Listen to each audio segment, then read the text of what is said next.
Hey, how you guys doing? It's produced from Brothascomics. Welcome to the third part of our series of what we missed in wrestling, our recap of when we stopped watching professional wrestling. You know, there comes a time in a boy's life when he must mature. For us, it was 1989, where we just stepped away from professional wrestling and we're going back, kind of podcast by podcast from the big two, from the NWA and the WWF, to look back and, see what we missed. On the line tonight, I have my two favorite grapplers. One's a high flyer, one's a mat wrestler. I'll let you figure it out. On the line, it's Brother Beavis. What's going on? What's up, y'all? Welcome back. I want to know which one is the high flyer. Yeah, we'll see. Also on the line is Big Hutch, man. What's happening? Hello. So we've gone through a couple of times. If you listen to episode 2, we were in the NWA / soon to be WCW with Chi-Town Rumble. Now we're back to WrestleMania number 5. We are not WWF fans, though. We weren't in 1989, and we certainly aren't now. This is a rough watch. We're doing these kind of week to week, but this has been 2 weeks off since this one. So I've watched this pay-per-view twice, Brother Beavis, and this is just not a good wrestling event. No, it's brutal. And I was like doing something else and had it on. And it's funny because when I was asking you about like, what are we going to watch along? And I was like, well, let me suggest the shortest match on here. And I looked at the times and I was like, man, I just knew every match was like 25 minutes. And there's like barely a match over 10. Yeah, it's awful, so bad. Yeah, and again, we wrestle here, which was the NWA's motto in the last pay-per-view. WWF over time, especially even now, they're just like, we don't wrestle, and they just shrink matches to the point of like, the matches mean nothing. It's all spectacle. It started in the 80s. Again, just listening to recaps from other things, it hasn't stopped at all at this point in time. Hutch, we know you're in the army now or whatever at this point in time. Anything you remember about WrestleMania 5? The main event is Hogan and Randy Savage. I think I remember a lot about the lead up to this, but not necessarily this. I don't remember a damn thing. Okay. Yeah, that's where we are. And to get two global things out of the way. So WrestleMania 5 is in Atlantic City. It is at the former president. I don't even like using his name. One of his casinos or whatever. It's there. Just a global thing for two things and two people that we all hate. Fuck Donald Trump, and then fuck Hulk Hogan. Just to get them out of the way. Because if we had the time and chance, that's all that this podcast would be. So yeah, that's really it. So if you've been listening before, our watch along is going to be with at least, actually really with 3 wrestlers I think that we all like, and then Rick Martel. So we're gonna watch along. Still alive? We will play RIP for the new ones that are in this pay-per-view, but no, I don't think he is, as a matter of fact, now that you said that. But yeah, that's going to be our watch along match. And then this is 14 freaking matches too. This is almost as long as freaking AEW's pay-per-view this past week, which was 5.5 hours. Like, this is just a lot. But all the matches are short because of all the freaking gaga that's in between the matches. So yeah, all right. Any run along on Rick Martel before we get started? I think he's still alive. Oh, that's an upset. All right, so defying the odds. Wasn't he the perfumer or whatever? The model. No, this is the start of the model. This is the start. Spoiler alert.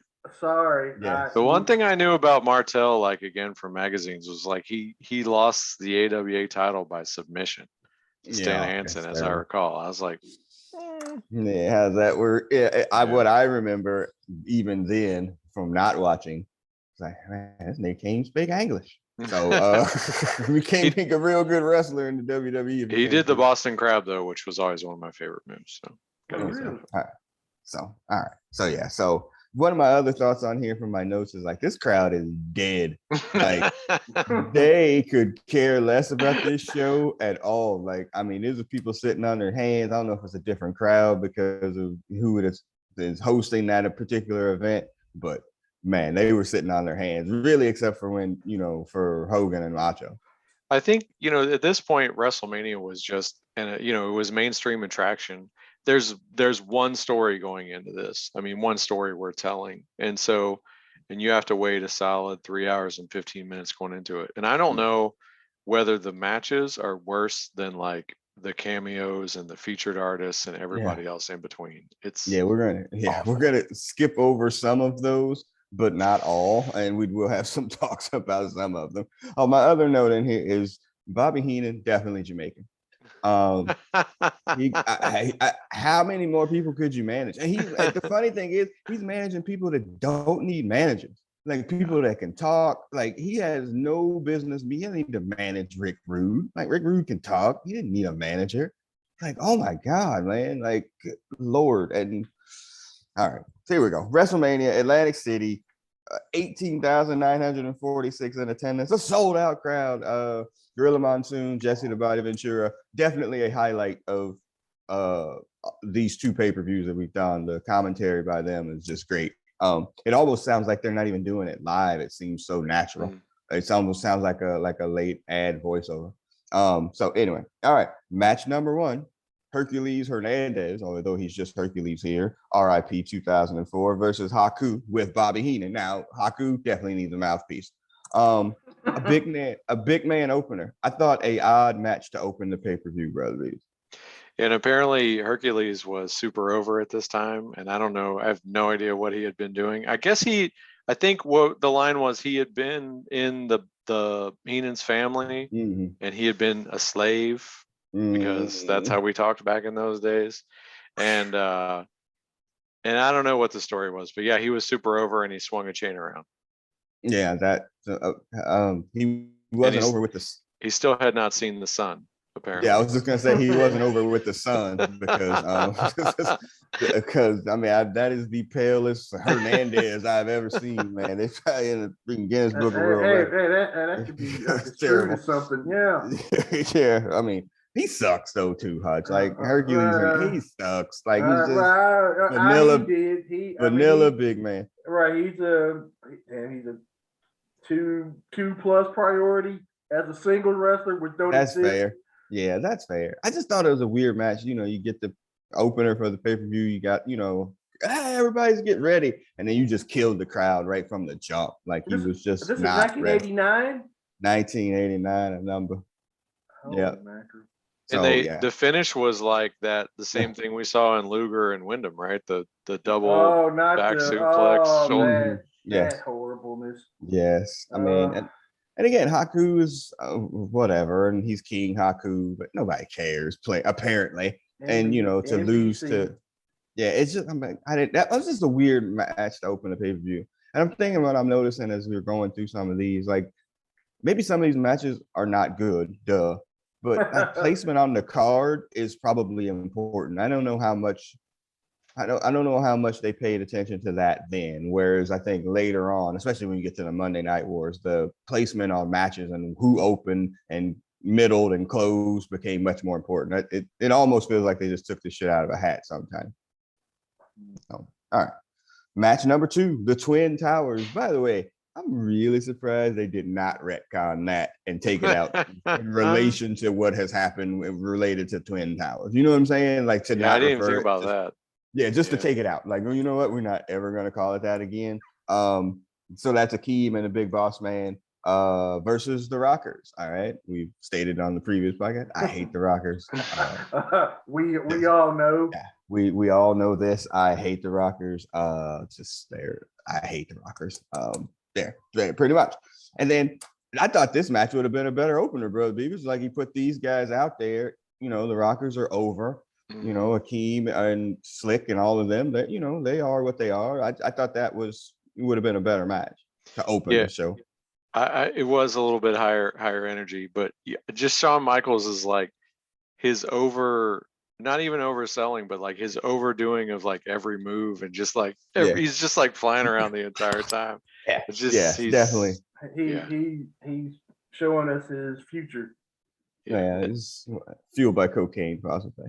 Yeah, their interview, you can kind of get that feel for it. Somebody, a little bit, or methamphetamines, whatever it is. Greenies. Well, but okay, so and this is gonna sound weird coming from a Rock and Roll Express fan. Those big dudes were selling way too much. I mean, they're like double the size of both of them, and they were selling a lot. Like even like on the mat selling, like where they're going down, flying forearms and flying drop kicks and fly. Like I'm like, okay, but like like I'm looking at this match. I was like, I don't know who's gonna win. The first time I was like, there's no way that these two dudes is beating these two big ass dudes. Like who's getting pinned? So it was very disturbing. But here's the thing: they just finished them up with Hogan. Like he just defeated both of them in the stupid battle royal. Well, I mean, I guess they threw him out, but he got the other. So whatever. Like Hogan stood tall with both of them. I mean, they got what they wanted out of them. They had their challengers for Hogan, and now they got to figure out something to do with. That's the thing that's hit me throughout this whole thing. Is like this is just like up and down the card is just people that Hogan ran through, and we got to find something to do with now. And there's two people in this match that fit that description. Man, God almighty. I can't wait till we get to the main event. I have so much to say. But yeah, that was that. My other note says there's a big botch double drop kick there from the top rope. Timing was a little off there. Just a little bit. Like somebody was way early on that. Okay. And I think double side leg drop and a flying drop kick or something like that. Yeah, it was bad. And then I think my note here says, and I think I mentioned on the previous show, remember that Akeem is a rib on Dusty Rhodes. Yeah. Like all the all that is a rib on Dusty, as well as Virgil, when we get to that, is also a rib on Dusty as well, which is funny because in a couple of weeks. I know, right? Guess who's right around the corner. Yeah, Mr. Dusty will be there or whatever, but yeah, that's bad. The finish was actually pretty decent. The power bomb catch there by Bubba and on Shawn Michaels. I thought that was pretty decent. And down go the Rockers, the Twin Towers win. Whatever. It's again. That becomes one of those things that you can't believe that shit got on television. Honestly, like we're only 15 years away from Blazing Saddles. Anything goes. That's fair, but I mean, again, I'd be lying if I said, "Oh, I watched WWF in 1989 because they was making fun of Keem Jack and Dream some bullshit." No, it was just bullshit. That's a one-man gang. Yeah, I mean, that's exactly. UWF champion. How they gonna do UWF champion like that? Why Big Bubba got to be a cop? All right, so yes. A big boss fan with that. So Bubba Rogers he's a superstar at this point. That WWF did him all right. Yeah, he did. Or he took advantage of everything they gave. Yes, he fit the gimmick, but yeah, that's fine. All right. So yeah, that's match 2. We got a lot more to go, y'all. Match number 3. Match 3, Brutus the Barber Beefcake versus Ted DiBiase. Okay. We are all big fans of Ted DiBiase, like the wrestler from the Mid-South, UWF or whatever. Like I'm a huge fan. Right. Like I'm a huge fan. Knew about him again from the magazines even before we were able to get UWF. Like, hey, Ted DiBiase is a bad dude. Then they give him this gimmick. Not great, but whatever. You give him a belt so he doesn't have to fight Hogan or whatever, blah, blah, blah, blah. At least put him at the top of the card. Right, yeah, okay. But then you put him against Beefcake. Brutus Beefcake is fucking awful. There is nothing good about Beefcake. You cannot find one redeeming quality about that dude. Hush, go ahead. Hey, it's not how you wrestle, it's who you are related to in wrestling. Yeah, allegedly. Yeah, brother Bruti, brother Brutus. Right. What was he when he came to WCW? The Ass Man? Or what was he called? Because he couldn't be Brutus Beefcake. The Booty Man. The Booty Man. I had no idea. Yeah. It's awful. And he got a push there too. I think I remember him winning a TV title. Was it awful? He's awful. He's terrible. Hogan can't wrestle. Beefcake is somehow worse. Come on, man. Come on. And these are 200 and plus pound actors doing ballerina for drunkards and whatnot. You're asking a lot from these folks. This version of DiBiase isn't great either, but I don't know whether even if they just didn't let him be great. Like it was just like go out there, do like freaking almost twirly mustache, freaking heel shit, and then run away. I mean, they extended like if you look at that physical matchup, like that was like he was a contender for Macho Man, right? He was somebody who was going to deal with Macho Man. But as far as Hogan, like he just kept like a stable to occupy Hogan until that came about, tag team matches. Like they weren't going to put him in together. You can watch his matches and he's like, you can tell he's like 1,000 times the worker of everybody in there. Right. But it's just, that's not what he was there for. No. Yes. He's just, I mean, he started to get used to his gimmick and it drove him all the rest of the way. Right. And then Ted DiBiase, a better wrestler than whatever, and most people in the world, he can't get a freaking real dub over Brutus Beefcake. This is Hogan. This is Hogan booking, bro. What's that? Ain't gonna work for me, brother. No,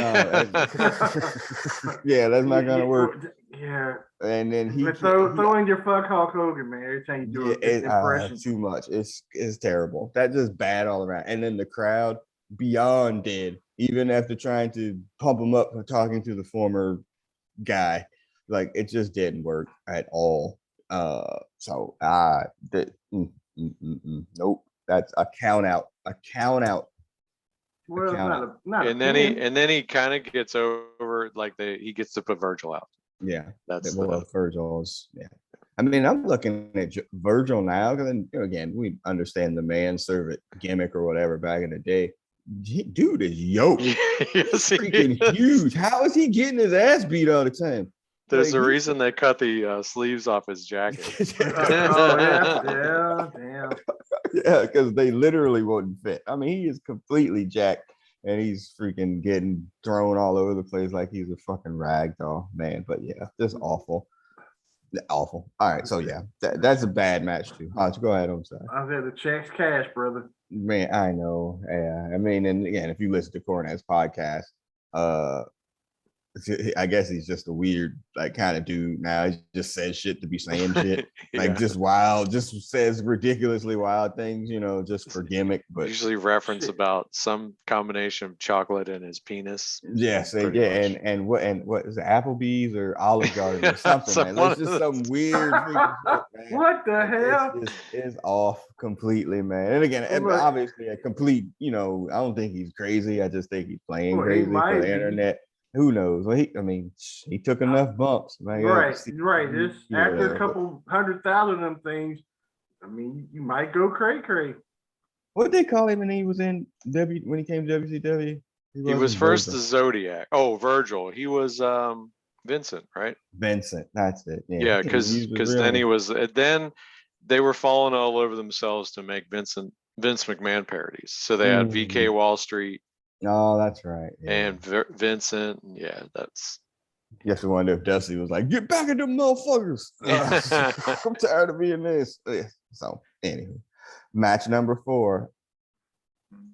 Y'all, if you're watching on YouTube, I discussed the Bushwhackers versus the Rougeaus with Jimmy Hart. Jimmy Hart also Jamaican. Okay. So we kind of touched on this during the Survivor Series. Okay, so the Bushwhackers, air quotations, were the Kiwi sheep herders. Now, they were in a situation where we saw them in the aftermags. They were always bloody. They were beating the shit out of people. No teeth. They beat the Rock and Roll Express in the first round of the Crockett Cup. So obviously they're the greatest tag team ever.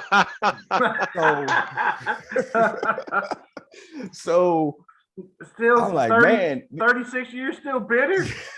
Bitter. Yeah, the first round loss. Come on. So I'm they like, were the champs too, weren't they? I was like, maybe. And one of the first matches we saw, I think, was like they were in a barbed wire steel cage match with the Fantastic. Yeah. I mean, these are some tough dudes. You'd always see them doing like crazy stuff. Shit, all right. And now, total gimmick. Licking children, licking each other, licking Sean Mooney. What in the entire world? I was watching that like this is pre-COVID.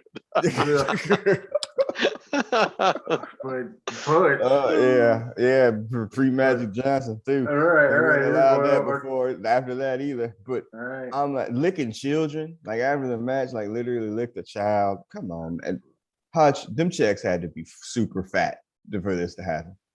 They had to be something, and all the food you can eat. Man. So they enjoyed themselves. This was so disappointing. That's probably one of the biggest, like, what the hell gimmicks or whatever. Like, who pitched this? Who booked this? Whatever, Brother Beavis. Like, awful. Yeah, they cashed that check for like 3 years. They were like, we don't need to win anything. 30 years. Yeah, they're still aren't they both still alive? Just their money making run in the WWF. I mean, they did that shit. Was cashing checks and licking babies for a number of years. Right. Yeah. And this is really ultimately, I mean, again, we were hating the WWF before this. And this is before ice cream bars and what are those fucking dolls that they used to have? I want to say, actually, I think all that came before because that was out of the rock and wrestling stuff. That's what I'm saying. No, we were hating it before. But this was like even then, that's way over the top. I remember taking an ice cream bar over this. Yeah. Well, it's funny because everybody it's over is over because of some gimmick. Like people were into Hercules Hernandez because he swings a chain around. People are into the barber because he cuts hair. Yeah. People are into the bushwhackers because of the stupid stuff. Yeah. So it's George Animal Steel. Well, I mean, and they had marketed their stuff clearly for children. Like, I mean, again, like wrestling, I don't say is for children or should be for children. It could and should be kind of marketed that way. They just took it to over the top. Like, I think they just took it to a different extreme, which isn't. Like, again, after WrestleMania, I mean, or WrestleMania, after WrestleMania, they had become mainstream. Yeah, no, I agree. Yeah. And at that point, you're trying to keep that audience, trying to keep it going, and we're like, look, you're gonna have millions of people looking at you. This is it. This is they're New York, they're Broadway, so they were going for it. And the send them home happy motto, is obviously in full effect here, where your baby faces mostly win. If they didn't win, they definitely got screwed over by the heel. And, the heels are kind of, in a sense, over the top that, of course, our little kid's going to boo them. Of course they are, it's just not for, and again, we're all rocking almost 18 and above at this point, so this is obviously not made to appeal to us anyway, bro. It's not, obviously. Look at the crowd. There's some grown-ass folks in that crowd with their kids, but that's like right. Every kid has a PlayStation 5, but their parent is playing it too. Yeah, as somebody I saw on something, whatever, it was like, yeah, it's probably a lot of kids, dad's weekends and shit. Like, hey, it's your weekend with your kids, man. You better go take them to do something. So, hey, we're going to go see the wrestling. But yeah, sheep herders win. The Rougeos, they're just, I mean, nobody cares. Yeah, I mean they're good heels. They can wrestle they can wrestle teams that can wrestle, but there's no reason for them. But what are they going to do with the bushwhackers? Yes, exactly. Yeah. Yeah. My note on here says this is a massive reason why I don't fuck with the WWF. That sums it up. All right. Match number 5. Kurt Hennig versus the Blue Blazer. We know this Blue Blazer is Owen Hart, RIP 1999. And the most of tragic reasons of all time. Right. Most horrible as shit. Okay, 2 things. Okay, so Dark Side of the Ring is not coming back for season 4. Not coming back. Did not get renewed. So whatever. 2, that Dark Side of the Ring for Owen Hart is fucking brutal. Like the idea and how that happened and everything. And the WWFE or whatever it was at the time, continuing that show after that man died is one of the worst possible things I have ever heard. And to be like, oh, that's what he would have wanted. Yeah, exactly. Like, oh, well, I mean, and the then with JR and Lawler there, I mean, you obviously they knew that nigga was dead, and trying to continue to show like that was just awful. I mean, that's beyond, I mean, all however many people was in that building, all saw that man die that night. How do you continue to show like that? Take out the negligence part of the freaking job or whoever did it or whatever. That's just awful. Yeah. I mean, damn. Yeah. There's nothing. I mean, I'm trying to see, how long did it take us to recover after 9/11? About 3 days? Well, I mean, I guess. I mean, fuck. And we just went through some stuff a couple of days ago. Yeah. The adage of the show must go on. There has to be some limit to that. Like, it just can't. Like, I just can't. I'm sorry, I can't. But anyway, all right. This was a solid match, though. Curt Hennig at this point, this is before he gets all yoked up into freaking a steroid monster himself, and his back gets hurt and he really can't move anymore. So he's looking real good here. Obviously, Owen Hart. We didn't really know too much about Owen Hart then, for sure. Not in '89, because this is kind of like he just got there. Yeah, and was under a mask to be like, who's the Blue Blazer? The most I remember about Owen Hart was when he was feuding with Brett, and I don't even remember when that was. Like, I saw some of when it was the Hart family and they were doing the Canadian face American heel. So I saw some of that. Yeah, like, I mean, he's a really good wrestler. That's obvious when you can watch this match and be like, holy shoot, who is this dude in this freaking suit? I mean, he's really good. Obviously, I mean, again, look at your family, look at your brother, for Pete's sake. I mean, you have to have some version of skills there. But yeah, I don't know that I appreciated what Owen Hart could do, back then, because we just didn't really watch it or whatever. But Perfect is great here. Like, he's so good, he's so smooth. Like, everything looks good. This is before he got in that thing where he was overselling and stuff too, where he was, doing the videos. But no, I mean, like, in the matches, like, he gets to a point where he's like way overselling, like he flies out of the ring every time he gets touched. He went. I don't know if they told him that or he was going into business for himself, as they say, but it was not. This is not that version of him, but this is great. The gum, the chew, the knock it out of the air. Like, I mean, it's just great. Like, yeah, he's so good. And this was like what, a 5-minute match, 5:38. Yeah, it wasn't much. It seemed like the entrances were longer than the matches at points there. Yeah, and Perfect wins with the Perfect Plex. Great move too, by the way. Like, I remember that as people being like, "Oh, that was a pretty sweet finisher." Just a different take on a back suplex and a bridge, but Perfect Plex. Yeah, again, and a good play and a perfect place on the card or whatever. Like, I just thought that was, like, I don't know. I always like Curt Hennig. Again, even when he was in the AWA, even when he was with Scott Hall, like, I've always liked Curt Hennig. But he's an RIP for us. But we did it on the last podcast. All right, that's it. Match 6. If you're on YouTube and you can see my face, it is Brutus the Barber Beefcake face. Again? Didn't the Barber wrestle already? You might be asking yourself. Motherfuckers, this is awful. My note says Fake Road Warriors versus Fake Road Warriors 2 Electric Boogaloo. That's and don't forget the Mr. Fuji the vignettes leading up to this. Yes, with him running a marathon and everything. Yeah, so apparently this was a long feud. I'm like, Hutch, if you tell me that you like Demolition, I'm cutting the camera. That's funny because I had the camera.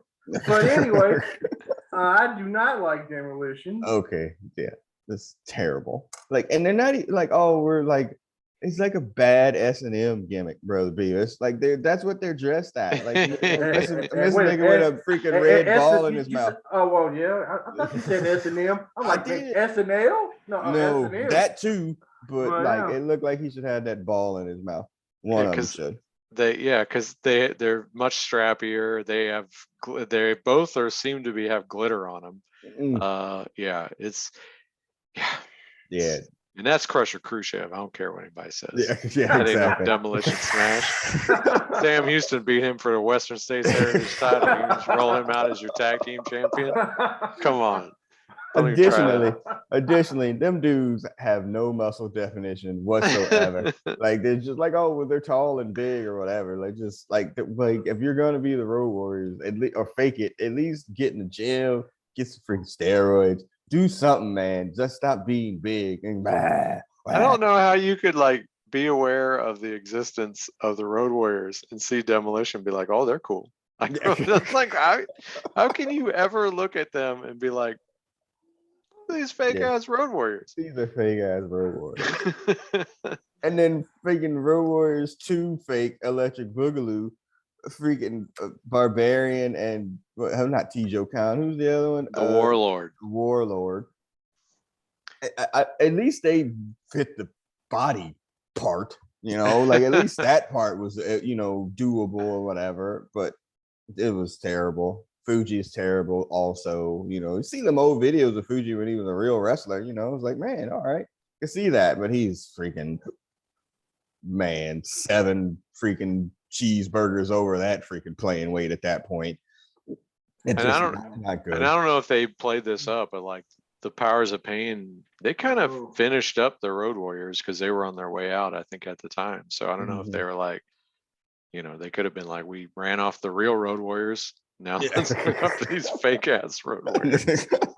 Well, and then and again, I don't know. It would have had, because the Road Warriors have to be coming up here shortly too, within probably a year or so.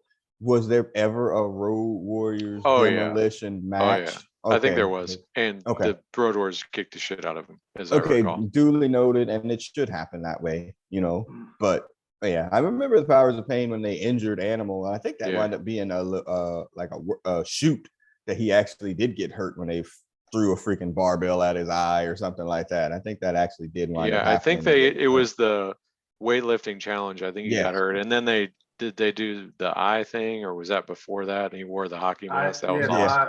Yeah, it was something like that. But I mean, this is just a terrible big man match against terrible teams, whatever, with Fuji. I mean, like, oh, Mr. Fuji has to participate. Well, I know who's getting pinned. So you know how this is going to end really, really quickly. I mean, it's terrible. Fuji's terrible. We didn't even talk about the overtly racist Japanese gimmick too, but that's just that's WWF, and they're still doing shit like that. I mean, it is what it is. Right. Awful, just awful. Yeah, I if I never saw a demolition match again, it would be too soon. So that's just terrible. All right. Getting to the watch along portion, y'all, as we're going to talk through the intro here. Start to fire up your Peacock. We're going to get it to, what's the time code stamp there, Brother Beavis? 131:20 was what I got. Okay, so if you're starting to fire that up, we're going to watch the Brain Busters, which is, oh, wait a minute. I'm sorry. I'm skipping ahead here. Sorry. Match 8. Match 7. Oh, I'm registering my freaking Brutus Beefcake face again. Oh.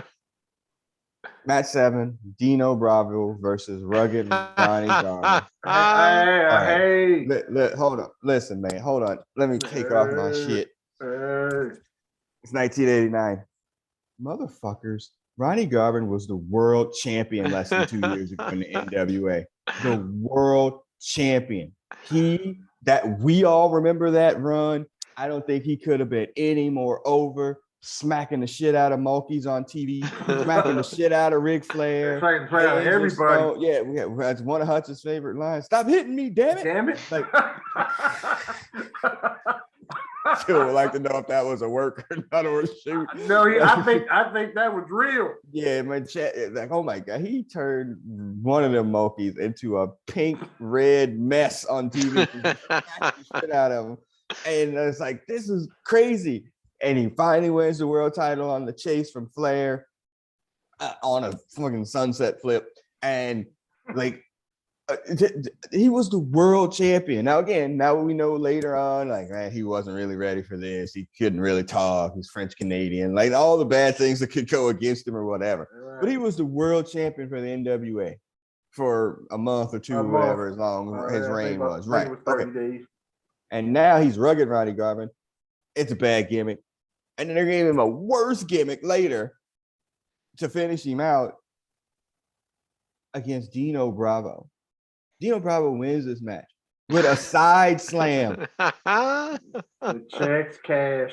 Come on, man. I was so angry at this. Like, and it wasn't even like, oh, like he set him up for the side slam. It was a freaking atomic drop, a front atomic drop. Like, oh, my dick. Oh, that's it. That's your finisher. I don't know if that was Dino Bravo's real finisher, but come on, man. Did he ever finish anybody else? People he allegedly killed in that dark side of the ring. But anyway, he got killed. Yeah, but come on, y'all. This was infuriating. You forgot to do his day to death, sir. Oh, who? Dino? We did him on the last bracket. He was already dead in the previous one. So yeah, we're good. Oh, and then he Dino gets the Garvin stomp on the manager. Yes, the Garvin stomp on the manager, which is still like a fun move or whatever. But come on, man, he lost clean. Rip Frenchie. Oh, R.I.P. Frenchie. Okay, yeah, I didn't get Frenchie in there. Damn. Yeah. This is terrible, bro. We got Mr. Fuji too. Y'all, yeah. Sorry. We all love Ronnie Garvin, man. Yeah, that run for him to the championship, we were all huge fans. He was. You know what? You know what that is? Is black Michael Jackson and then white Michael Jackson. That's awful. Right. He was right in the WCW, NWA. He was black awful. Michael Jackson. Beat It, Thriller, all that.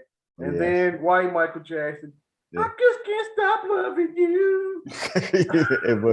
It was bad. Oh, right. Right. Your ass is mine. Oh. He was the number 3 babyface, and now this was like 2 vanilla Canadians, one bigger than the other, just doing moves, and then it was over. You could tell cigarettes. You could tell why Vince wouldn't have been with him, because he's freaking tiny. He was coming from NWA. He's gonna beat out their champion to prove that his freaking sucks. So like, I get all of that. Come on, man. A side slam to the NWA champion. I beat him clean. That's a clean victory from a heel. He didn't have to cheat. Come on, man. Ronnie Garvin, that run for him getting to beating Flair, like his run there was amazing. Like again, it didn't work out once he became champ. That's fine. But his run up to that, I mean, them hands of stone punches out of nowhere, just knocking people out. We were all freaking, yes, there we go. If you're on the YouTube, you can see rugged Ronnie Garvin there, where he won a title. Yeah, it was not a good reign, apparently. So it didn't do well with his title reign. Damn it, and I liked him. And I still do. Damn it. Damn it. How about this?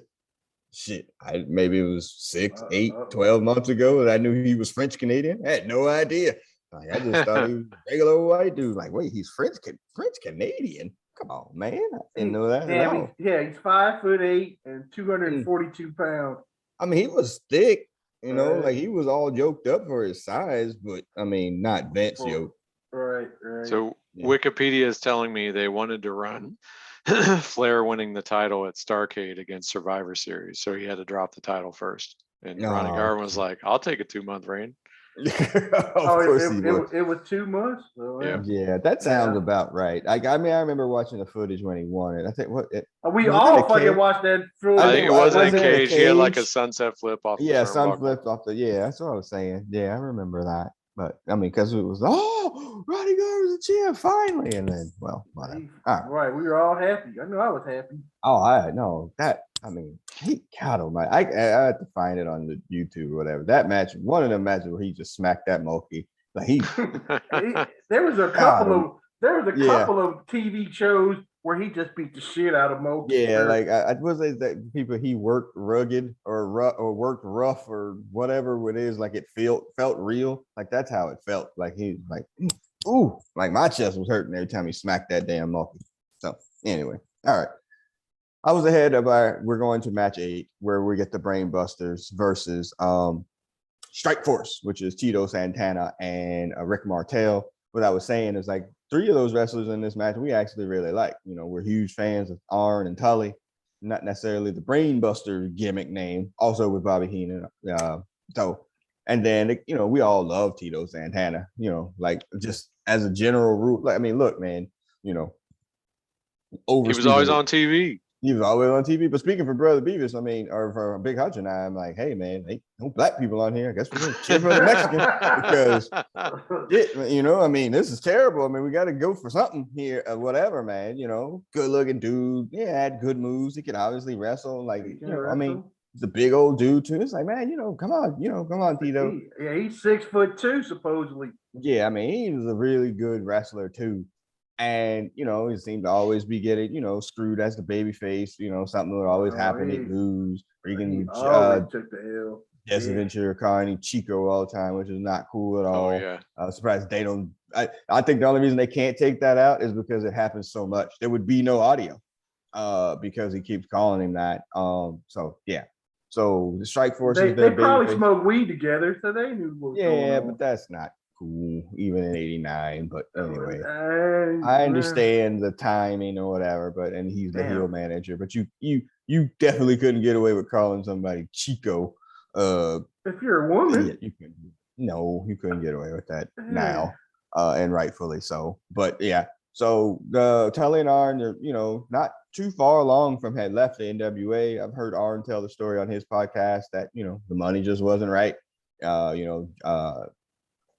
Jimmy Crockett had promised them something or whatever, a payoff from something. It didn't come through, or it came through like at a quarter of what they thought. And it was like, well, you know what? I'm going to leave. And Tully's like, well, if you're leaving, I'm leaving. And then they left and they were gone. And that was pretty much it. Did y'all, I mean, are y'all doing more backstory? Because I'm looking on something on Wikipedia. Go ahead. But he said that Tully Blanchard introduced Tito Santana to wrestling. Oh, okay. That could be that. I mean, you know, Tully is from San Antonio, I believe. That's where his dad ran his territory.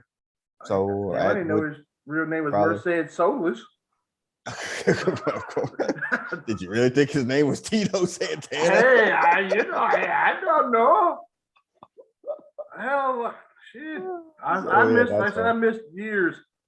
Understood. I didn't know that was his real name either, but I figured it wasn't Tito Santana. Yeah, so that wouldn't surprise me because, you know, like I said, Tully's from Texas. But they, you know, they come into the WWF at the time as the Brain Busters because you couldn't have like a non-gimmick. You know, 6-9 months later when Flair winds up coming, he's the only person that they never gimmick. Flair's the only person they couldn't gimmick because Flick Flair was the gimmick.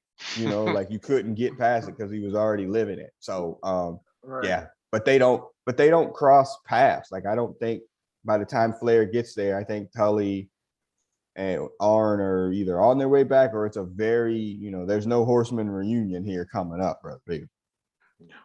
No, definitely not. Yeah, so that's not a good. That would have been cool. Yeah, for sure. I know what they would have called him because he would have never let him be the Horseman. That he wouldn't have like played it up. But you know, I say that, but then you know when it was time, but then he owned it at that time. I was gonna say because when the NWO came, he let them be the NWO. You know, when they went to the WWF, but he had owned it at the time, like since he owned everything from NWA. But yeah, so yeah, this is a Tully and Art Appreciation Society here between the three of us. So we're gonna load up the cock. And like I said, Brother Beavis, you said 131 something or other. 131, 20. Yeah, we won't do it as a full watch along here because it will get clocked by the WWE people here. And so we're gonna go to there. We'll give you a little bit of a countdown. He says right on the WrestleMania logo. Mm-hmm. All right, so here we go. And a 3 and a 2 and a 1.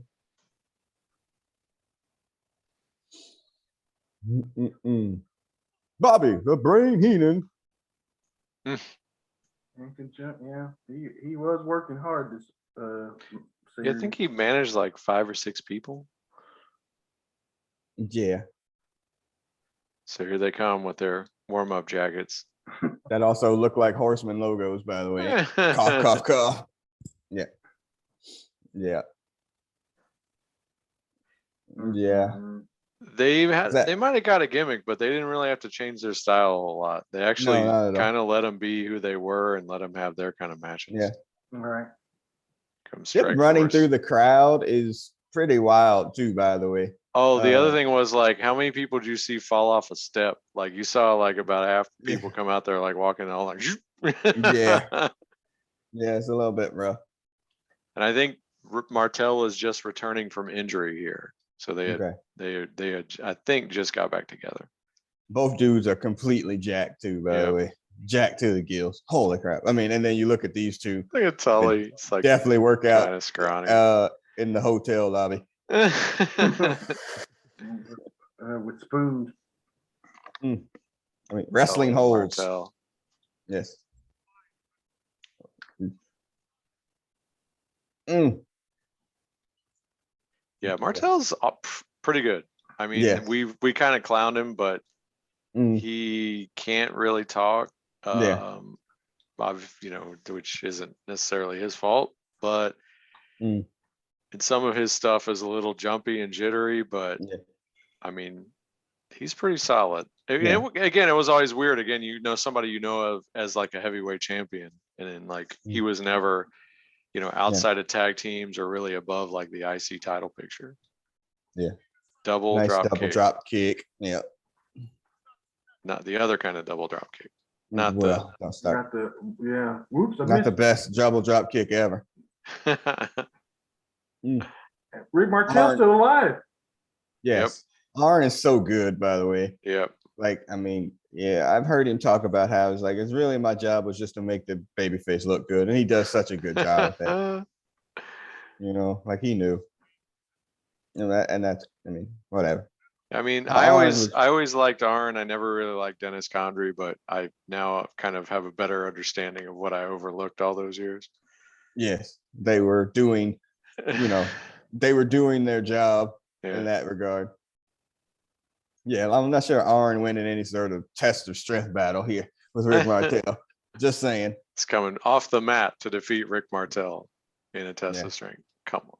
Mm-hmm. Oh, no.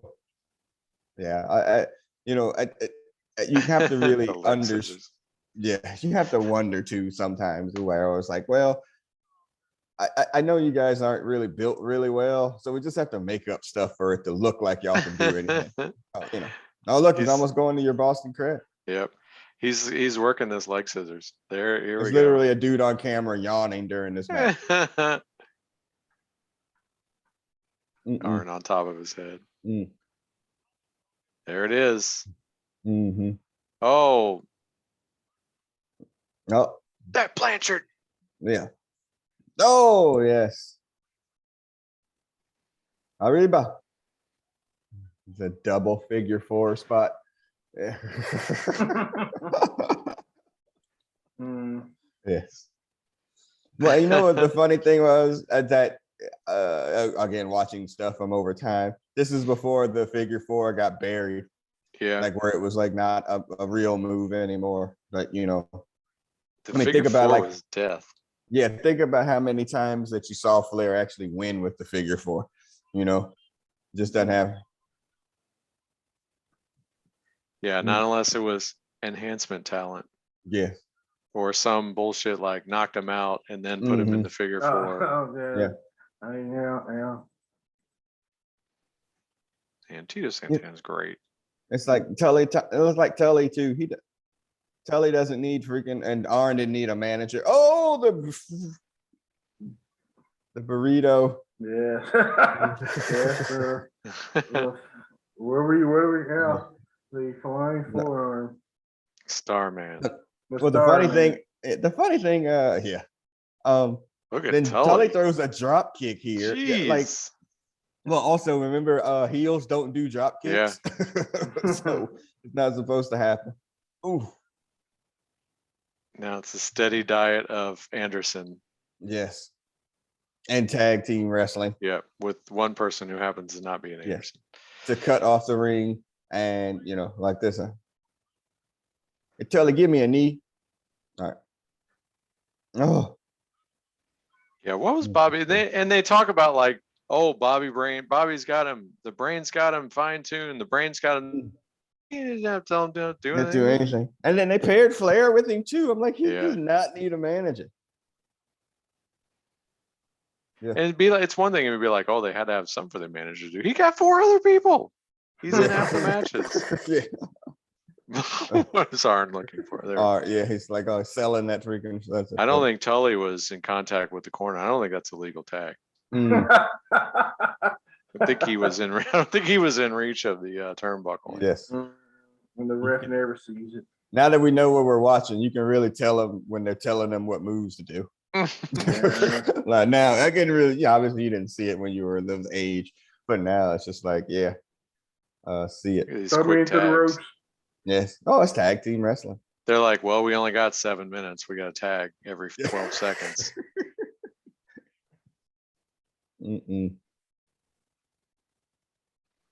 Oh, jeez. So many Chicos. Can't tell you. It should be a drinking game. Yeah. I'm a little surprised that they used the brainbusters in a top position. I don't know, I guess. I mean, because they're so anti everything else WWF at this point. Yes, I mean, you would really, yes, you sign them away from NWA because you know it makes their roster weaker, but you really have no idea what to do with them. Yeah. You know, and I just heard Cornette tell a story about how, you know, it was a time where they could have gone there in like 87 or 88, and they were just like, they had no idea what they were going to do with them, so they didn't leave. Yeah. And, you know, Arn Anderson in WCW is, you know, going to be, used completely different than here, but right. They at least used them. That, you know, the tag, it's funny that WWF has basically done away with tag team wrestling. They actually had a lot of really good tag team. Well, a lot of decent tag teams at this time. You didn't get to see them, but a lot of the work was like confined to the tag team division. Yeah. So now we have the heel turn. Yep. Oh, boo, Canada. Still feeling that flying burrito. Yes. Oh, he's washed his hands. He's gone. That's it. I'm out of here. Nah. And then, as I recall correctly, then Tully really starts showboating at this point. Yeah. Look at that face. Yeah. Like, we about to beat the shit out of Tito Santana. Yeah, whatever.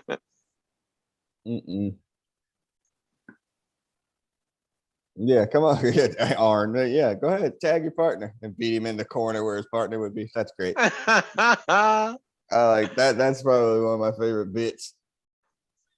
And of course it's Tito Hush, man. Just beat the hell out of him, bro. It's course, man. Right. He's the tallest one in the group and the most yoked. Yeah. But he's the one that gets the ass whooping.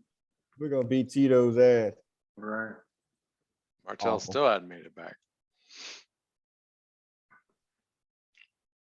Ah, here we go. It's coming, brother Beavis. The hot take. Yeah, yes. Spine buster, or no telling what they called it back then. I want to say they called it a spine buster. I kind of surprised there. Tully. Woo! I was kind of surprised they I guess not, but they continued to kick the shit out of him for a while before they even go for the pin. And yeah, I think Tito does get a little bit of a comeback too. Yeah, he tries a little bit of a comeback here. Monkey flip. Oh, no. Never that. No one who wins on the monkey flip. Oh, too close. I think we got to finish this. Yes. Is that a strut or is Tully in pain? I can't tell. Both. Could also be high. Yeah, there's that. Look at this. Oh, the setup, man. No. Who's going down? Dead. Tito's legs are stiff. Speaking of before a move got buried. Yes, really. Oh yeah, pile drivers are completely. Yeah, but I mean, they had to give him a spike pile driver to beat Tito Santana. Well, that was their finisher. Yeah, nice. Good night. All right. So yeah, that's our watch along, y'all. Again, great match for the Brainbusters. You know, do I care what happens to freaking the Tito StrikeForce breakup? No. Do we know that probably Tito's gonna get beat? Yes. So, I mean, we kind of had seen that at that point. He's worth between $1 and $5 million, so he took a lot. He got paid a lot extra than everybody else for all the beatings. And I forgot, like when I first started watching, I think he was in the midst of his Intercontinental Championship runs because he beat, I think, Magnificent Morocco, and then he traded it with Greg Valentine for a while. I definitely remember that. And then after that, it was like, what happened to this dude that used to be like a champion? He just like never wins anymore. Scour the memory banks. Did he ever make a NWA run? I think he was like Mid-South or something, but not like. I thought I saw something, but he fought Ric Flair. Oh, wait a minute. I'm looking. Ric Flair fought everybody everywhere as the touring champ, but I don't remember him making a run into the NWA like at any point where he left WWF and was, even when they were done with him, when they started bringing in all the old dudes like Orndorff and JYD, like after they had, kind of run their course in the WWF. He would have been a better addition than most of those people at that point. Correct. Yes. Never mind. Segment 9 was Piper's Pit. That's just a big nope. We're going to skip through it. I think I mentioned this before. Roddy Piper, I don't get it. I don't get it. Like, well, I think the thing that we missed out on is like Piper figured it out. Like, I don't have to do anything to be over in this company, and I never have to like wrestle or do anything. Yeah. So yeah. But his promos are nonsensical at times. Oh, his work is not great. I mean, it's really like a schoolyard fight most of the time. Yeah. And he wasn't getting beat either, because whatever, he had gotten to the point where he wasn't going to get beat. So I don't get it. And then they bring out, you got to be old as us for sure. What is it? Not Robert Downey Jr. Morton Downey. Robert Jr. Morton. Yeah, Morton Downey Jr. Right. Brother Love, which is Bruce Pritchard. Like, nope. And then something that we did skip over, because I think I didn't even write it in there, was the WrestleMania rap by Run DMC. Okay, so don't do it. Yeah, no. I know we got to bury him a little bit. Okay, so R.I.P. Jam Master Jay, but okay, so this is 1989. Rap is definitely taking a turn in a different direction from our Run DMC's heyday, to say the least. So we are way after Raising Hell at this point. They are just spinning their wheels because they have no idea what they're going to do. They're not kind of conscious rappers like Public Enemy or whatever. You can't, nobody's wearing Adidas anymore. So they're really, and then they have a little bit of run where, where they're going to be gone. And then like a couple of years from now, they're going to get to, where they can't make their comeback, in a wrestling term, when they make their comeback with Down with the King. But at this point, we're going to get Run DMC. After that movie, was the worst. Be tougher than leather. Oh, shit. Yes, it is awful. That's of the modern times, and I don't know if we're going over your head, bro, dude. Of the modern times of bad rap of movies, Belly holds the distinction of one of the worst freaking rap adaptations. But Tougher Than Leather is so awful. And everybody wanted to see that shit, and then after they saw it, they was like, what in the hell did I just watch? I catch hell from the blacks when I say, hey man, The Last Dragon is a fucking awful movie. But Last Dragon is Malcolm X. It's Malcolm X compared to Tougher Than Leather, man. Right, it's Grammy material compared or Oscar so material. It's Oscar material compared. Tougher Than Leather is so fucking awful. Fuck, and that damn movie with the Fat Boys too. Oh, Delirious. Come on, or Disorderlies. What was it? Oh, Disorderlies. Yes, Come on. Yeah, that was terrible. All right. Woo. Anyway. Woo. All right. Match number 9, y'all. It's Jake the Snake Roberts versus Andre the Giant. We RIP'd him in the last one. Okay, I got something else.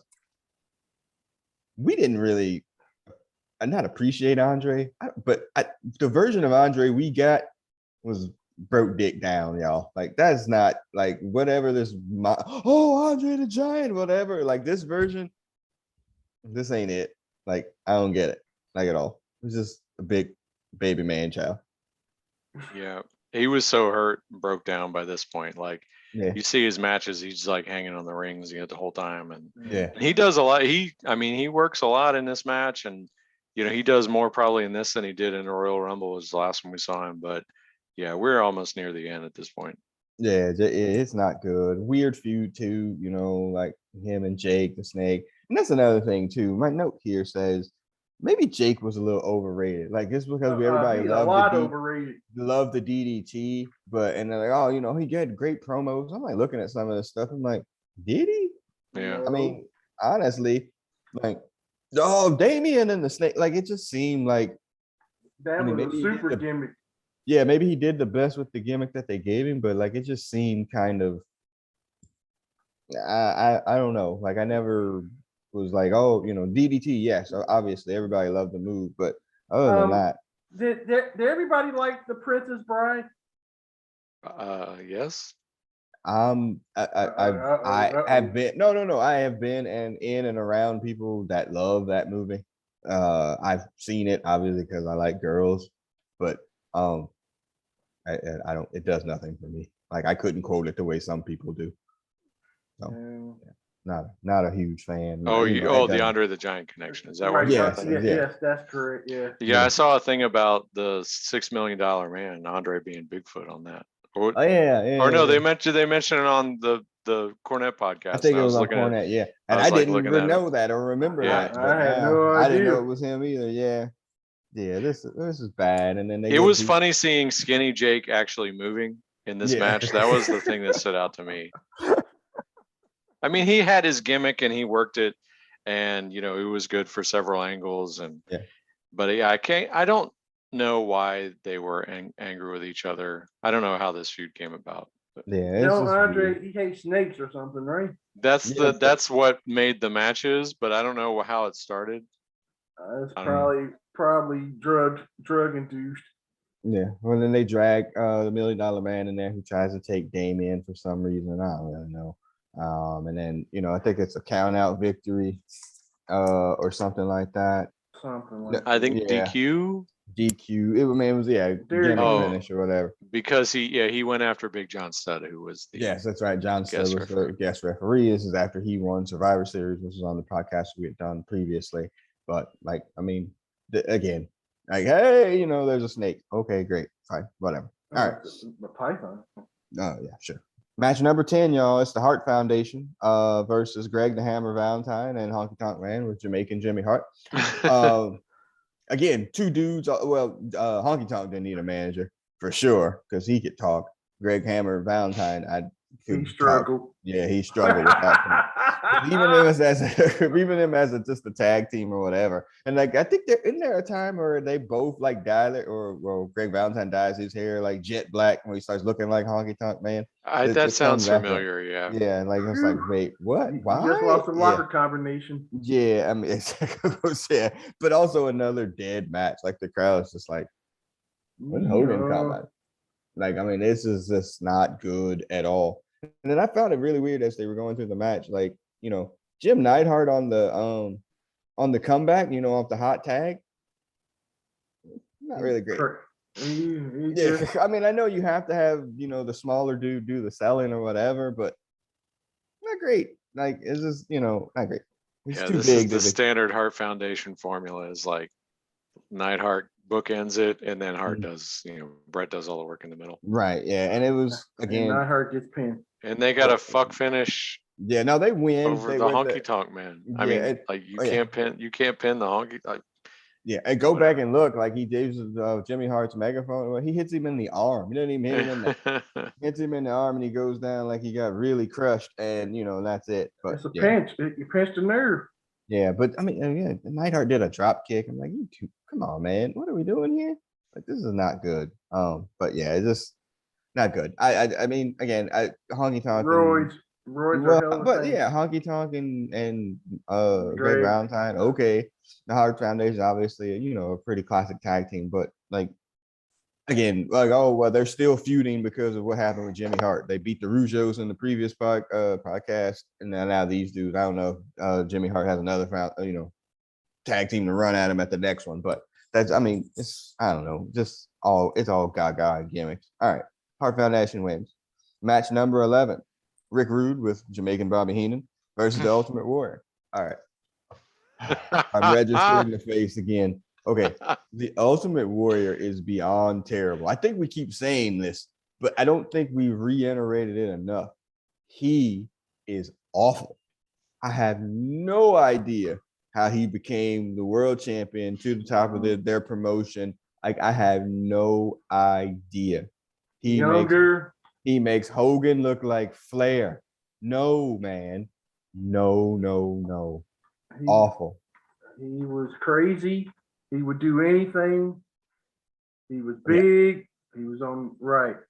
When shake ropes is one of your holds on like 7, that's bad, man. You're like, what does that do? Like, how is this doing damage on 7? His finisher is terrible, which is just essentially a belly flop. Come on, y'all. Rick Rude, again, we'll keep probably saying it until we get tired of seeing him here. He was a heat generator. Cut my music for all you fat son bitches. He was so good. The tights with the belt on him, and I think when he feuded with like Jake, like he had Jake's wife on his tights. Yes. Cheryl Roberts. Yes, dude is just great. He's got the 80s mullet, like it was ripped all be damned. Like, he is great here. But he's facing the Ultimate Warrior, who did a bear hug as a baby face. Like, seriously, like, really? Babyface bear hug? Come on, man. Hutch, come on, dude. You cannot. There's no defense of this man. He was young. He was on roids. He was whatever. He had it all. He had all the stuff in the late 80s, early 90s. What were those dolls that they used to do? Not the little soft plushy dolls. They were called something else. Oh, it wasn't a Slammy. That was something along those lines, though. Yeah, it was something like that. They had those little. I remember working camp, and some kids would have them with their little slam, their soft doll figures. And I remember some kid had like that one. I was just like, oh my god, I hate it. I should take it from you just for punishment. Yeah. So if you're on YouTube, I'll just pull it up. Multiple Warrior issues and situations. What's that thing that he had when he was Dexterity? Destrucity. Destrucity. Yes, where he was like when he had eventually became crazy. That's when Destiny and shit. What was it?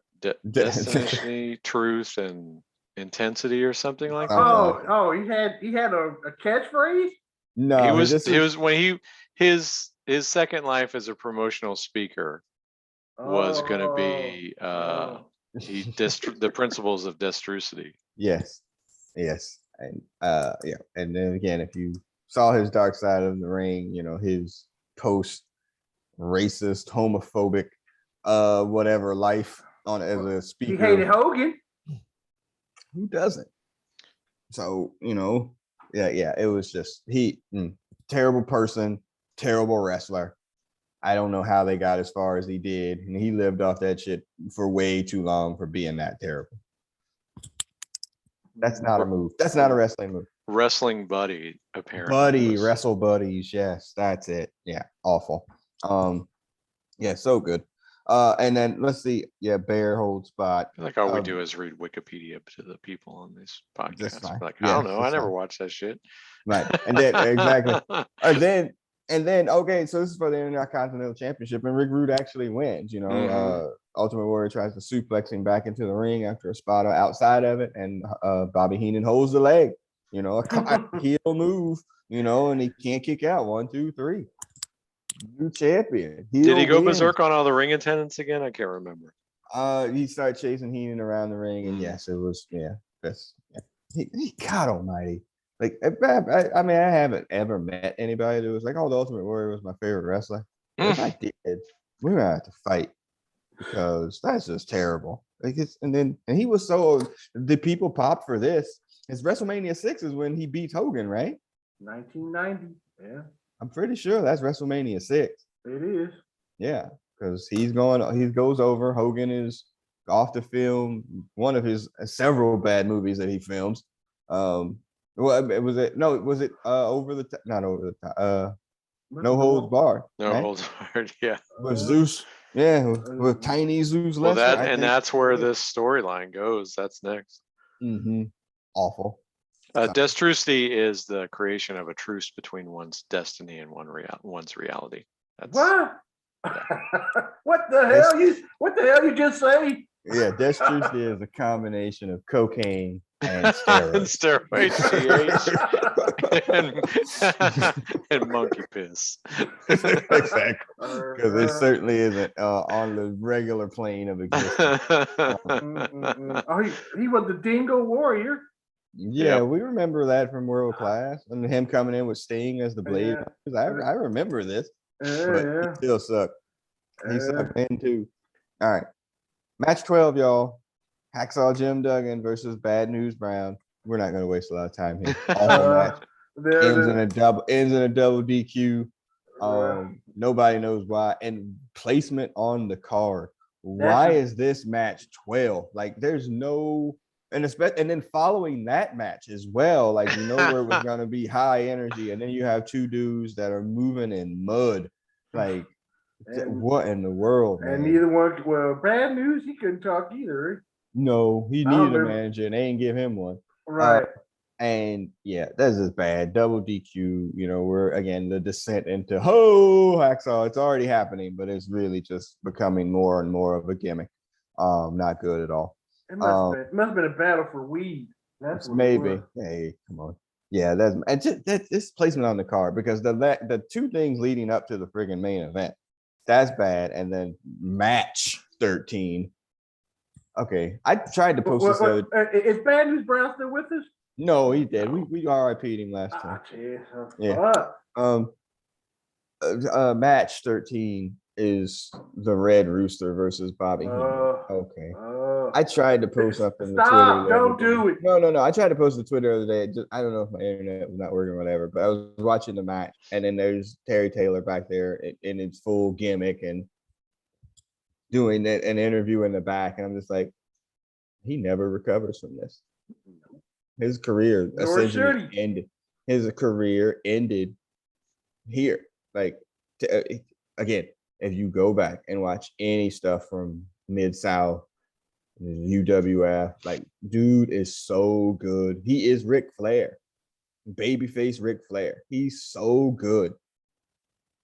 And then they just fucked him completely. Like, completely. He was a perfect territory type champion for the TV title, your US title, whatever that was. He was perfect for all of that. And then they just killed his career. And then he goes back later on to work for them as an executive. I think he might even still be there. Like, I think he's in the WWF now as an executive.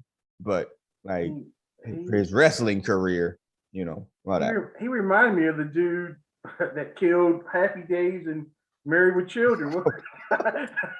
What was that dude's name? You mean Cousin Chuck? No, Chuck was the brother. Oh, golly, I know what you're talking about. Right. Darcy. Marcy Darcy. Love Boat. No. He killed Love Boat. Right. Right. He come on the shows and ruin it when that's terrible, by the way. But yes, I know exactly what you're saying. McGinley? What was his name? Ted McGinley. Yes. Yeah. Yes, Ted McGinley. Awful. Yeah, he was so good. I mean, as I watched that, a lot of that Mid-South stuff, he's so freaking good on there, and they just ruined him. But yeah, noted horn dog apparently from every freaking podcast. Well, duh. Yeah. I mean, again, good looking dude. Like, I could totally see how that would work out, but you know, whatever. Put on the Red Rooster outfit. Come on. So look, even he has to have some limits, I would hope. Hell, he just did this shit with millions of people watching him. He didn't have no limits. Man, God almighty. All right, match 14, y'all. It's the main event. There was a long recap there from the year from previously when the Mega Powers got together with Hogan and Randy Savage to the Mega Powers breaking up, obviously over a woman with Miss Elizabeth. Again, my note here says 80s Liz. Was hot. Well, she was all right. 90s Liz. She did some work. Thumbs up. But 80s and 90s Liz, she couldn't talk her way out of a fucking speeding ticket looking like that. And it's just like, and she couldn't talk, she couldn't act.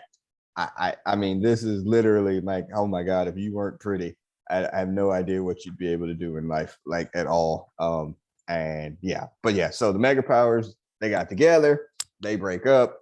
Obviously, Savage turned heel on him after Hogan was trying to dick his girl down in a Johnny Storm-like fashion in Colossus. And it's a good analogy. It is, I know, right? So yeah, Macho was the champ here. R.I.P. Macho, by the way, 2011. Everybody in this thing dead except for Hogan. Yeah, out of all the ones you were gonna take.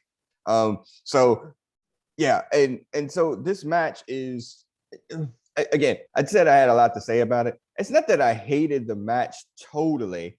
It's just like every other Hulk Hogan match, but you just have Randy Savage in it, and he was a lot better at, doing anything else. Well, it's not necessarily the selling, but he's, like Randy Savage before he became a roided up junkie was really good, with the high flying, the jumping off the ropes, like all of that stuff. Like he was so good. And you hear those rumors about him where he liked to work out every freaking move in a match, because that's what he did. Like, OCD. How much of this would happen with Hogan? Because that sounds like that's not going to work for me, brother. He wasn't going to do that, And so the match is, kind of what you thought would be, Savage is on there first, and then you're going to get this Hogan Hulk up later on or whatever. There's a spot in there where they send Liz away because she's in a neutral corner. But Liz gets sent away. The idea that, like, hey, you know what, Randy Savage, which is really weird. Randy Savage is abusive on screen, and then the shit was playing off screen where was like the lines were blurred a little bit. That's not fun and cool at all. Like at all, And then Hogan just sucks. He sucks. Like I have no idea how this dude became the top whatever in wrestling, brother. I don't get it. It was huge. Literally, he got smashed over by the promotion, and he could sell. Too. I mean, he could sell the match, and nobody cared. And it was the send him home happy booking. They for 7 years, whatever, however long he had title, 3 years, and then another couple runs. But yeah, it was just, you can see like the end of this pay-per-view. Like after it's over, there's like more time of him posing than some of the matches got. Yeah. The post-match celebration. But I watched this and I was like, Macho was in charge most of the time to me. And then he actually gets his finisher. Yeah. And Hogan pops right up. No, and it's not. Yeah. No, it wasn't like, oh, he just got his shoulder out. Right. No. He like kicks him off and pushes him off like way over. And it's like, whoa, really? Yeah. Big kick out at 2, and then immediately into the punch kick, leg drop, and then just completely shitty cover. Yes, he doesn't even hook his leg. Just basically laying there, and then Macho rolls out, never to be seen again, and Hogan poses for the next 5 minutes. Right, and then and over time you've heard about this feud between the two of them and their relationship.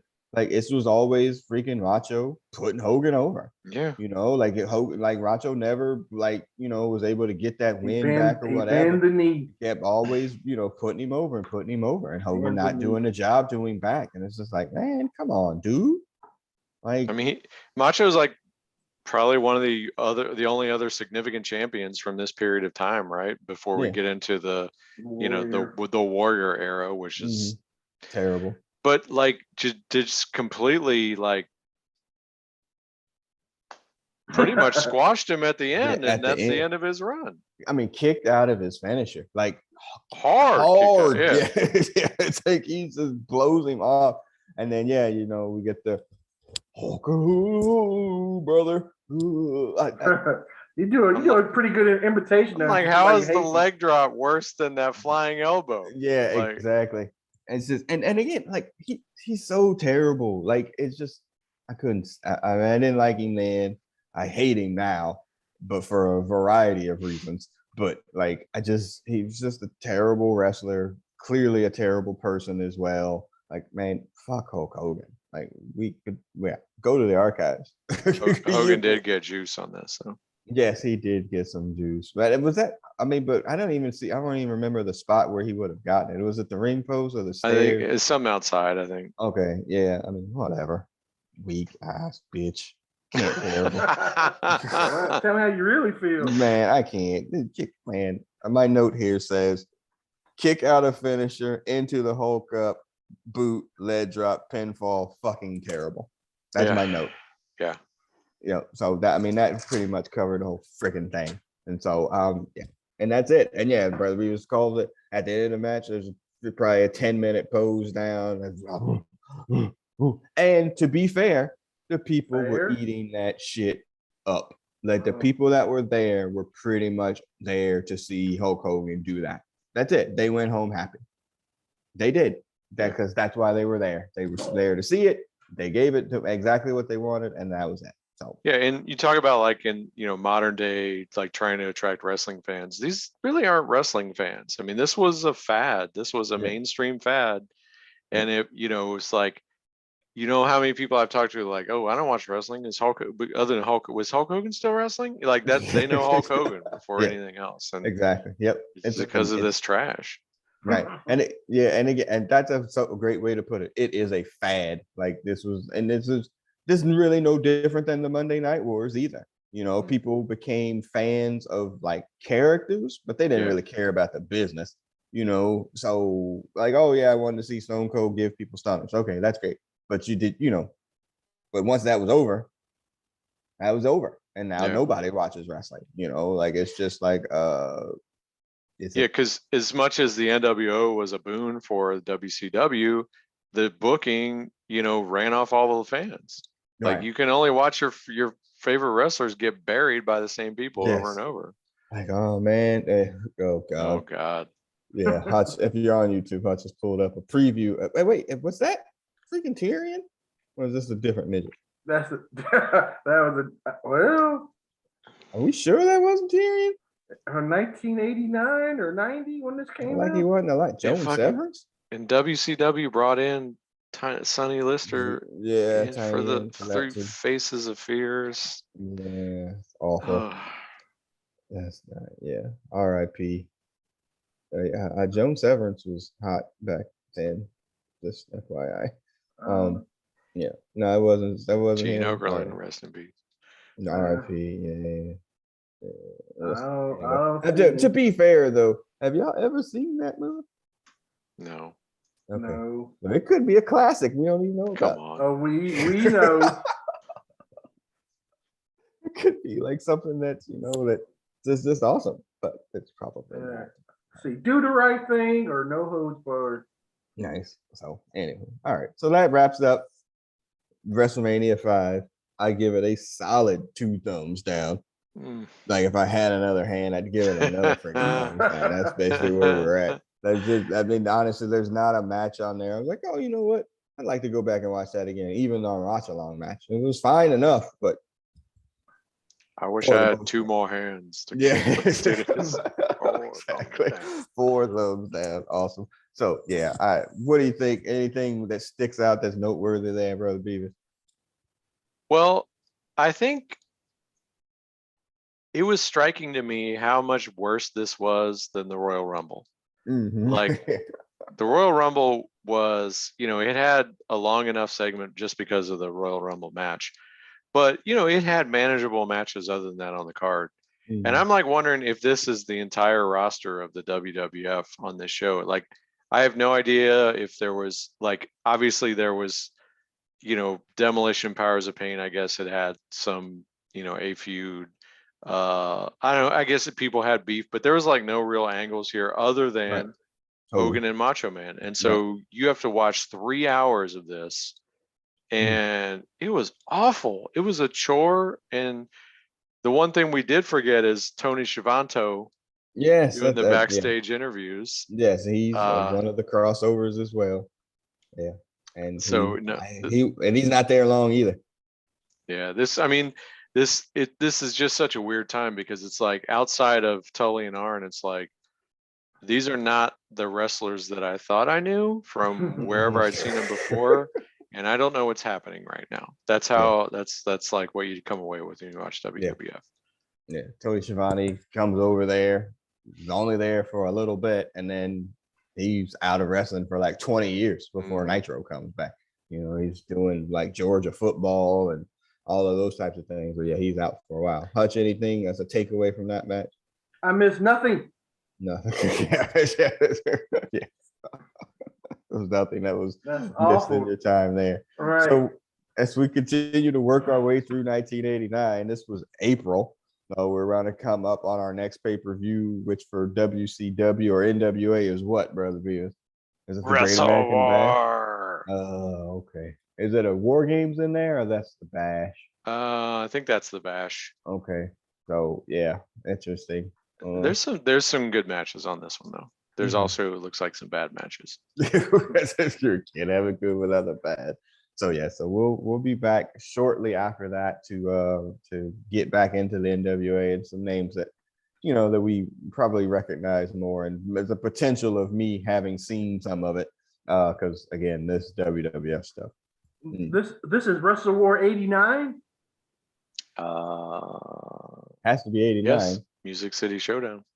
Yeah, May 1989. Right. What's the date on that? May 7th, 1989. Yeah, we're getting close to graduation, so I'm definitely not watching any wrestling. So good to know. Also, would have been tennis season, huh? All right.